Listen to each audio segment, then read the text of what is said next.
and welcome to week 5. This week we are going to be looking at how sound and rhythm are integral to poetry. Many of these ideas are from chapter 10 of Janet Burroway's Imaginative Writing. So, like I said, we're going to be working with sound and rhythm and certain techniques we can use to revise our poems and get the effect we're really looking for. As we have already discussed, one of the easiest ways to start writing poetry is to just jump in and write in complete sentences. By doing that and using proper punctuation, grammar, and sentence structure, you can write a poem pretty easily.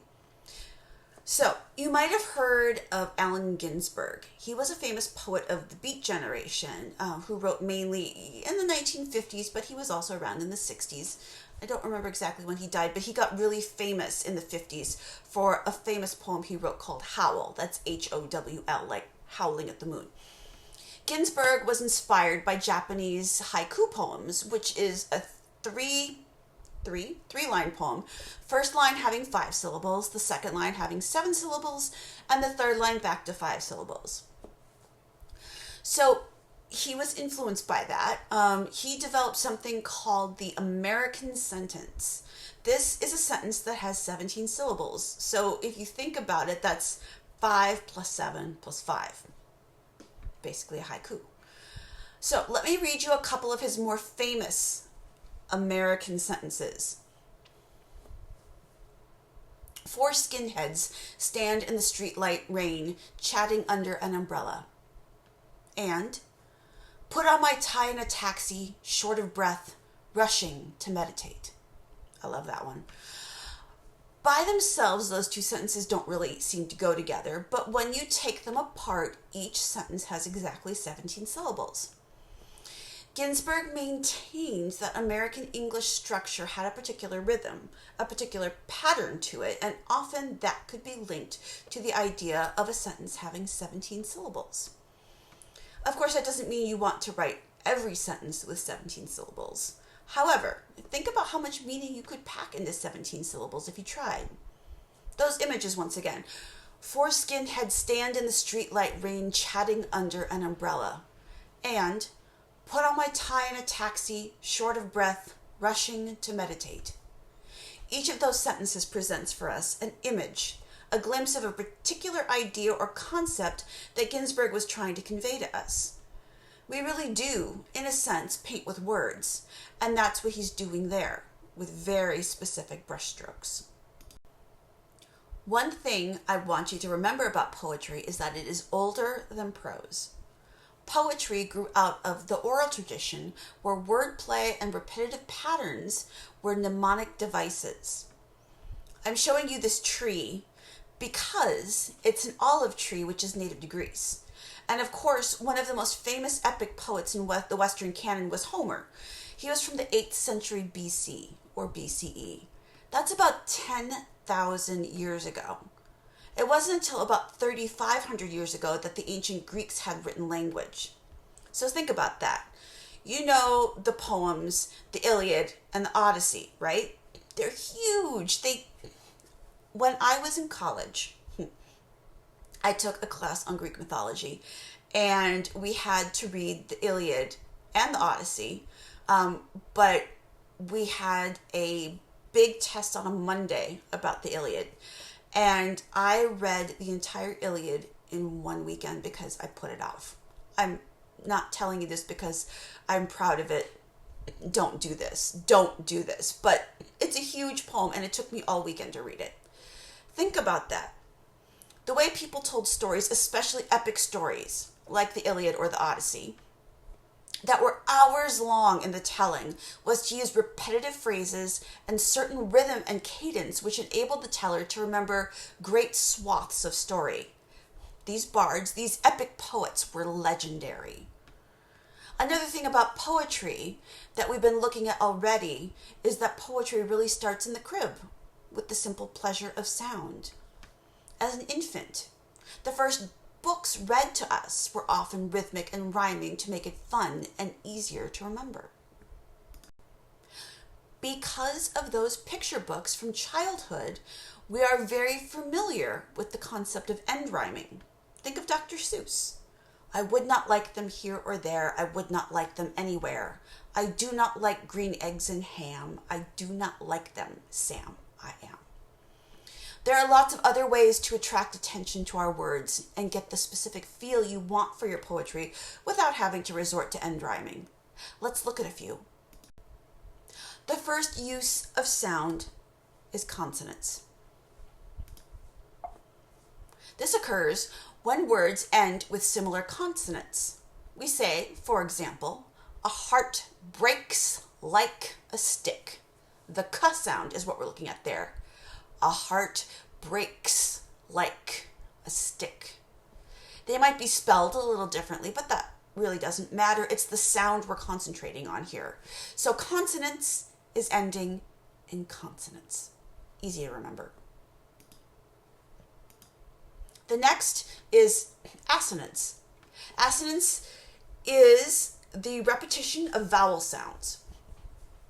And that's where the consonants, they are between match or don't match. For instance, listen to this sentence. At the retreat, Lee wasn't allowed to speak or read for 10 days. Notice the repetition of the long E sounds. I'll read it again. At the retreat, Lee wasn't allowed to speak or read for 10 days. The third is alliteration. I think this is probably my favorite. That's the repetition of the initial or first consonant in a word. One you are probably familiar with is this. Peter Piper picked a peck of pickled peppers. Obviously, the P sound is the important part here. Let me read you another one, again from Allen Ginsberg. I've got a stupid goose whose guts, honeycombed with golden eggs, yet won't lay one. Here the g sound of goose and guts and golden is the alliteration. And then there is true rhyme, which we mentioned a moment ago, that matching sound familiar from childhood in which the vowel and the consonant syllable corresponds. So many nursery rhymes are like this, right? Little Miss Muffet sat on a tuffet, or sing a song of sixpence, a pocket full of rye, 24 blackbirds baked in a pie. The ends rhyme. But let's take this one step further. A rhyme can also be internal, meaning the last word of one line rhymes with the first word of the next line. Listen to this. My grandfather died one morning in dampness, tamping, watering the roses for the coming season. I'll read it again. My grandfather died one morning in dampness, tamping, watering the roses for the coming season. That damp and tamp are the true rhyme sound, even though their endings are slightly different. An off rhyme is just that, a rhyme that is slightly off. It's also called near rhyme, half rhyme, or slant rhyme, and it usually involves consonants. It's the one we just discussed where the ending consonant sounds match. Listen to this example from the book. Why should I let the toad work? Squat on my life? Can't I use my wit as a pitchfork to drive the brute off? Work and fork and life and off are the off rhymes here. Listen to that again. Why should I let the toad work? Squat on my life. Can't I use my wit as a pitchfork to drive the brute off? Did you hear it? One of the biggest challenges for the poet, and for one who is revising their poem, is to figure out how to break the line. The line, common to nearly all poetry, is a unit of verse ending in a typographical break. Visually, it represents a slight or oral pause or hesitation, so both the word at the end of the line and the one at the beginning of the next line receive a slight extra emphasis. When we talk about that unit of verse ending in a typographical break, that break can be an actual bit of punctuation, or it can just be the author hitting the return button. But it's not always necessarily where a sentence would end.